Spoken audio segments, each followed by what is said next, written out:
पिण अखड़िन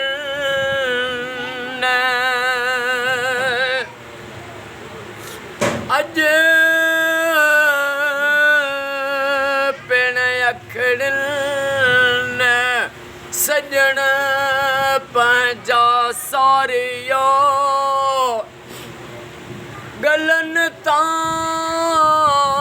गोड़न चूं बूंदूं बस न कन संदेस कपिरन लोक ॾिठे न लहे या अल्लाह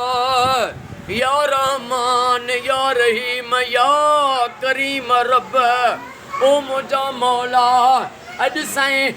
मरहम साईं बाबा अली बख्श उमरो साईं जो ॿारो थियो आहे जंहिंजे साईं जे ईसौल सवाब ख़ातिर लख सलवात पढ़ी अथसि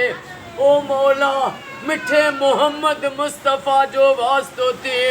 ऐं लख सलवात जो वास्तो थिए साईं अली बख्श उमरो साईं बाबा खे जन्नतुल फिरदौस में आका करीम जी कचहरी ऐं पाड़ो नसीब फरमा ओ मौला अॼोको साईं शाहिद हुसैन सुमरो साईं जो ऐं साईं जे शहज़ादनि भाइरनि जो ख़ैर पंहिंजी बारगाह में उहद जबल जेॾो लिखण क़बूल फरमा ओ मौला शाहिद साईं खे साईं जे सभिनी भाइरनि खे क़यामत ताईं आबाद फरमा साईं जे अम्मा असांजी अम्मा जी जल खे सिहत ऐं वॾी हयाती अता फरमा अमड़नि नियाणियुनि खे भेनरुनि खे मौला उन्हनि जे बचड़नि खे क़यामत ताईं आबाद फरमा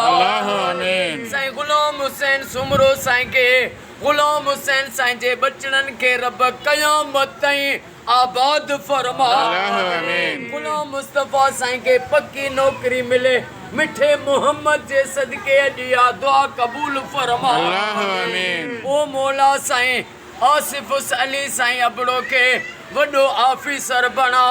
जेके बि असांजा नौजवान छोकिरा सभिनी खे नौकरियूं अता फरमा अल्लाह घर ऐं घर वारा तुंहिंजे हिफ़्ज़ अमान में तुंहिंजे साम्हूं आहिनि हिननि जा क़यामत ताईं सॼण साम्हूं कजां ऐं हिननि जे दुश्मननि खे निस्तो नाबूद फरमा अॼु जंहिं शाहिद साईं बाबा साईं खे दुआ जे लाइ चयो आहे जा जंहिंजे लाइ बि दिलि में सोचनि था उन्हनि जा बेड़ा पार फरमा अल्लाह जेके बि सुमरा हिन दुआ में वेठा आहिनि सभिनी जो क़यामत ताईं बेड़ा पार फरमा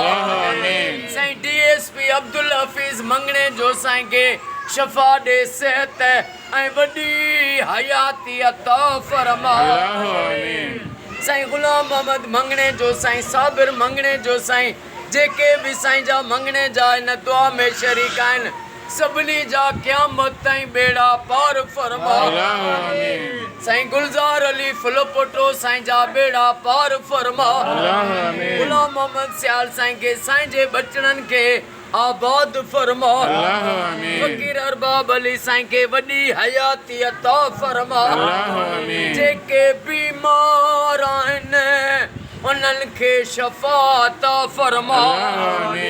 बे औलादनि खे औलाद अता फरमा बेरोज़गारनि खे रोज़ी अता फरमा जुमिले सॼी जमात जो बेड़ो तार साईं बबरो साईं मोहम्मद साले साईं जा बेड़ा पार फरमा इन्नल्लाह व मलाइकतहु युसल्लूना अलल नबी या अय्युहल्लज़ीना आमनू सल्लु अलैहि व सल्लिमू तस्लीमा अल्लाहुम्मा सल्लि अला मुहम्मद व आले मुहम्मद ला इलाहा इल्लल्लाह मुहम्मदुर रसूलुल्लाह नारे हैदरी